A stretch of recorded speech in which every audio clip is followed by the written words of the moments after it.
ప్రజాపాలన ఎక్కడ నీ ప్రజాపాలన?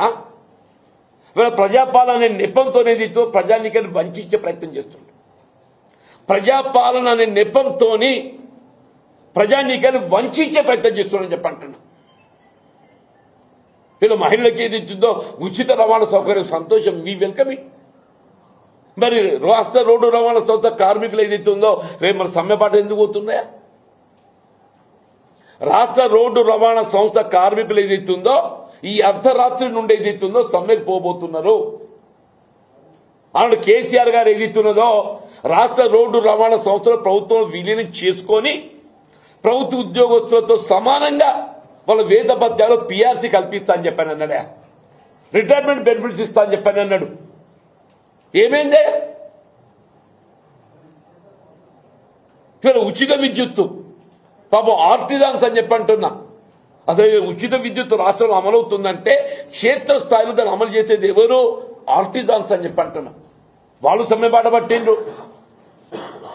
మన విద్యుత్ ఉత్పాదన ప్రాజెక్ట్ నిర్మాణానికి తోడ్పడుతుంది మన సింగరేణి బొగ్గుగని కార్మికులు అని చెప్పి అంటున్నాను. సింగరేణి బొగ్గుగని కార్మికులు అని చెప్పి అంటున్నాను. సింగరేణి బొగ్గుగని కార్మికులకు ఏది ఇస్తుందో వాళ్ళకు కల్పిస్తా అన్నటువంటి ఒక రిటైర్మెంట్, వాళ్ళకు కంపల్సరీ అపాయింట్మెంట్ ఏది లేదు. చివరి కాంట్రాక్ట్ అవుట్ సోర్సింగ్ ఉద్యోగస్తులు కూడా ఇది ఉంటుందో ఊడుతుందో అని చెప్పంటున్నాం.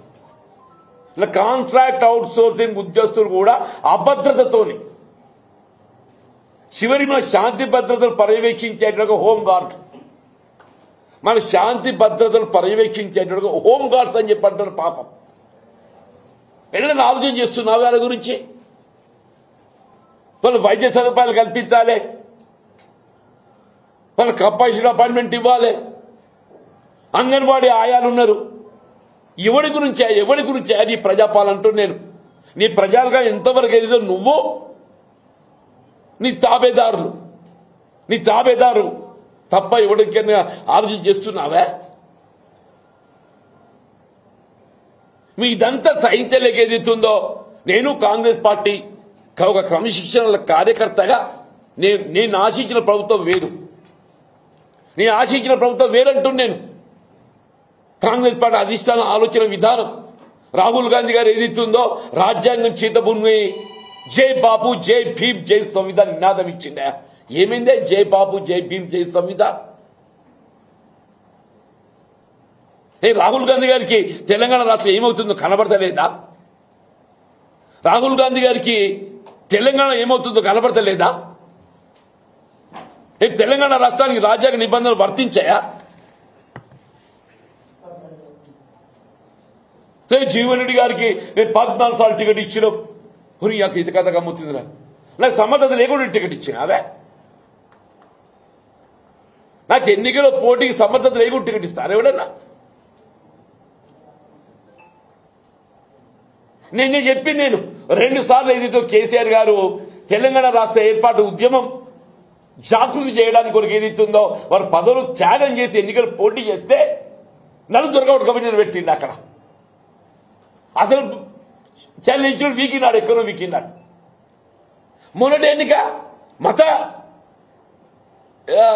ఓటు డివిజన్ అనేది అవుతుందో మతతత్వంతో డివిజన్ అయితే నీకు పోటీ చేయడానికి మనకు అవకాశం ఇచ్చింది. 96 ఉప ఎన్నిక ఏదైతుందో మొత్తం దేశంలోనే ఒక ప్రతిపక్ష పార్టీ అభ్యర్థి 73% ఓట్ ఐ గాట్ పోల్డ్. నీలాగా కాదయా నేను ఎమ్మెల్సీ గెలిచిన అని చెప్పంటే రాజకీయాలకు అతీతంగా చెప్పంటారు. రాజకీయాలకు అతీతంగా ఆయన మొత్తం శాసన మండలి పరిధిలో ఇద్దరు ఎమ్మెల్యేలే. కానీ ఇవాళ 20 మంది ఎమ్మెల్యేలు పెట్టుకొని ఇదే రేవంత్ రెడ్డి గారు కాలుకు బల్పం కట్టుకొని మొత్తం జిల్లాలు తిరిగిండా. ఎందుకు గెలిపేది మన శాసన మండలి?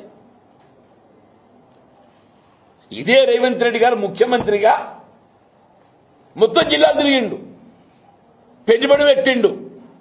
మనం ఎందుకు గెలవలేదే? పార్లమెంట్ ఎందుకు గెలవలేదే? నీ సొంత నియోజకవర్గం కొడంగల్లో ఏదైతున్నదో ఈయన ముఖ్యమంత్రి కాకముందు బీజేపీకి అక్కడ 4,000 ఓట్లు వస్తే ఈయన ముఖ్యమంత్రి అయినాక అది 63,000 ఓట్లు వచ్చినాయి. కొడంగల్లో మహబూబ్నగర్ పార్లమెంటు నియోజకవర్గ పరిధిలో శాసనసభ ఎన్నికల్లో 4,000 ఓట్లు వస్తే పార్లమెంట్ ఎన్నికల్లో అది 63,000 పెరిగింది, 59,000 ఓట్లు పెరిగింది అంటే దానికి ఎవడు బాధ్యుడా? నేను రాహుల్ గాంధీ గారు ప్రధానమంత్రి కాలేకపోయిందంటే ఎవడు బాధ్యుడు? నువ్వు కాదా? ఇంకా ఈయన రాహుల్ గాంధీ ప్రధానమంత్రి చేస్తారట, ఈయన రాహుల్ గాంధీ ప్రధానమంత్రి చేస్తారట. నీ మహబూబ్నగర్ ఓడగొట్టు, మహబూబ్నగర్ శాసనమండలి ఓడిపోయింది అన్న, అంటే శాసనమండలి ఓడిపోయింది మహబూబ్నగర్లో, చేవెళ్ళ ఓడిపోయింది, సికింద్రాబాద్, మల్కాజ్గిరి ఈయన ప్రాతినిధ్యం వహించిండు, ఒక్క సీటు గెలవలేదు. మల్కాజ్గిరిలో ఈయన పార్లమెంటే ప్రాతినిధ్యం వహించినాడు ఏదైతే ఉన్నదో ఒక్క అసెంబ్లీ సీటు కూడా గెలవలేదు అంటున్నా, పార్లమెంట్ గెలవలే. ఈయన కాంగ్రెస్ పార్టీ గురించి మాట్లాడతాడు. ఎంతో నీ స్వార్థ ప్రయోజనాలు, నీ ఆర్థిక ప్రయోజనాలు తప్ప నీకేముంది అని చెప్పి అంటున్నాను నేను. నీ స్వార్థ ప్రయోజనాలు, నీ ఆర్థిక ప్రయోజనాలు తప్ప ఏముంది అని చెప్పి అంటున్నాను నేను. తెలంగాణ రాష్ట్రానికి ఏది ఇస్తుందో వీళ్ళు కేసీఆర్ గారే శ్రీరామ రక్ష అని చెప్పంటారు. అందరం కూడా కోరుకునేది కేసీఆర్ గారికి ప్రభుత్వం తిరిగి రావాలని కోరుకుంటున్నాం. ఇది ఒక మా బీఆర్ఎస్ కాదు.